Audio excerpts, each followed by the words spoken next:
Yo, what's going on, guys? Mush back at it with another video, and I know you guys have been following The Day Before. It's a game that I've covered on this channel quite a bit. You know, at one point, this was the most wishlisted game on Steam, and I think a lot of people got excited by the idea of, oh my god, it's an MMO with Last of Us combined with The Division. It looks so cool, and then kind of saw a lot of turmoil in terms of development, and we were curious on whether or not the game was actually ever going to come out, and it did in fact hit early access last week on December the 7th.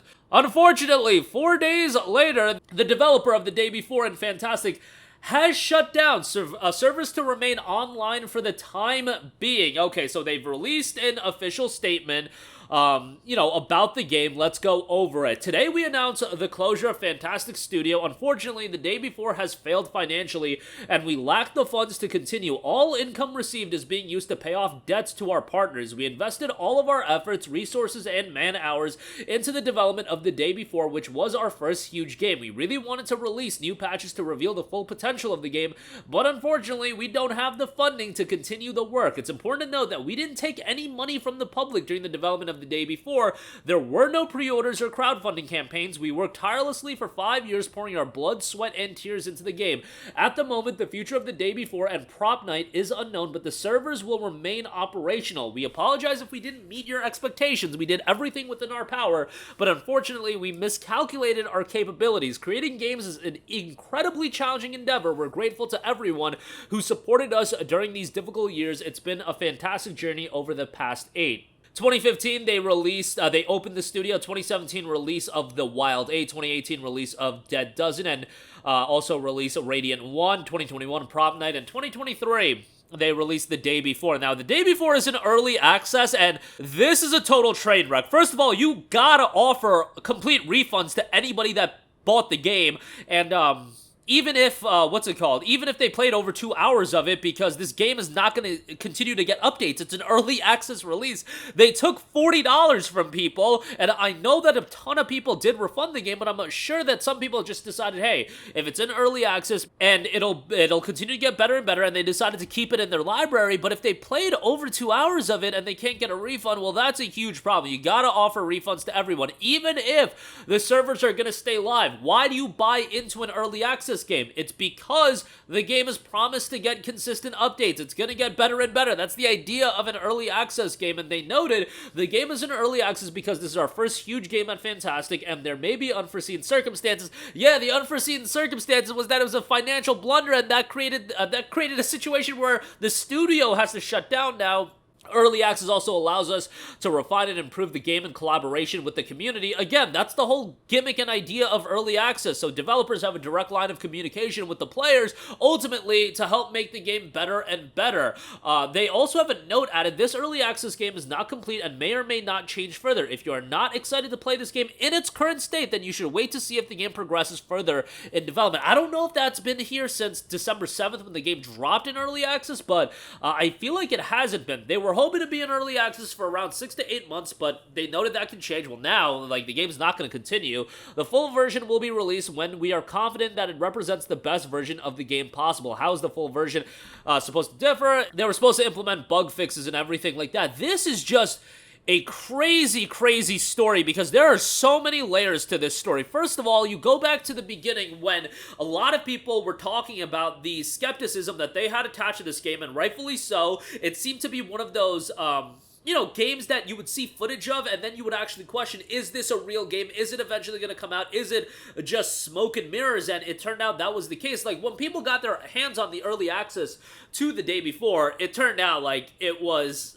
The Division, but a lot less so and stripped away in a lot of regards. But at the very least, Fntastic was talking about, hey, we got the legal issues worked out. Hey, everybody that's hating on us, you don't know what we've put towards this game. And now the game comes out. Okay, great. I feel like that was a milestone that a lot of people didn't expect for The Day Before to even hit. All right, it's released. It's at $39.99. They don't offer pre-orders for it, but at the end of the day, you still sold the game on the day of release. Who cares if pre-orders were available or not? Hey, good on you for not taking money and then continually delaying the game, but you released this broken product, and now you're shutting down the studio. Are refunds going to be offered? You said that you took the revenue generated and you used it to pay off debts to your partners. Was this a way that you slapped together a release just to pay off some debts? And this is stuff, it's only been a couple of days, guys. How often have you seen an early access game come out and then literally a couple of days later the studio's shutting down? How do you deem that a game is a financial failure within a couple of days? If you're going into an early access period, your expectations as far as financials go, you shouldn't even have expectations. You should have expectations that a select number of people are going to play the game, and ultimately you're going to take that select number of people, you're going to listen to their feedback, and then you're going to make the product that you can sell as a 1.0 release. There shouldn't be financial expectations, at least financial expectations to the extent that it would shut down an entire studio based on an early access release. Like, all of this is so mind-numbing to me, and I don't even understand how this could happen. How did Valve not at least talk to the developers? Maybe they did have dialogue. Maybe Valve just has way too many other things to worry about than, you know, verifying that this game was going to continue seeing development. But I don't recall any time before where an early access game came out and less than a week later the studio shut down and they said further updates will not be happening. And I don't even understand why some of this stuff is noted in the press release. Like, here, this excerpt. It's important to note that we didn't take any money from the public during the development of the day before. There were no pre-orders or crowdfunding campaigns. Great that you didn't do a crowdfunding campaign. But at the end of the day, you did take money when the game was released in early access, and you said you took that money and used it to pay off debts to your partners. So all of this is so confusing to me. Obviously, the whole story is not being told to the audience. This is just a mind-numbingly stupid situation, and one that I have not seen before. And the day before had so much just skepticism attached to it. I think most of us were aware that this game, first of all, may have never come out, and if it did come out, it wasn't gonna be what people had initially thought. That's why you guys gotta be very skeptical when it comes to these vaporware games. Either they never come out, or when they do come out, they're a far cry of what people initially thought they were gonna be. When it comes to games like this, be cautiously optimistic, and for somebody like me, I am pessimistic when it comes to anything gaming related these days. Just remain incredibly pessimistic and you won't be disappointed when you get served a crap sandwich, because guys, it's happening over and over again in gaming. There's people out there that are getting excited for this Mass Effect game, and I'm sorry to crap on BioWare over and over again for this Mass Effect teaser, but that game is gonna come out by the time that some of you guys, and myself included, we may not make it. We may not make it to the release of that game. So why we're teasing it now, it's beyond me. To get people excited. Same thing that Bethesda did with Elder Scrolls 6 and obviously the day before. It's an entirely different thing, but it's just like this promotional aspect to gaming these days. Why get people excited about things that either are going to come out in a very, very long time, if not, you know, some of this stuff won't ever come out, and then in the day before's case, got people excited, and then you released a broken product that ultimately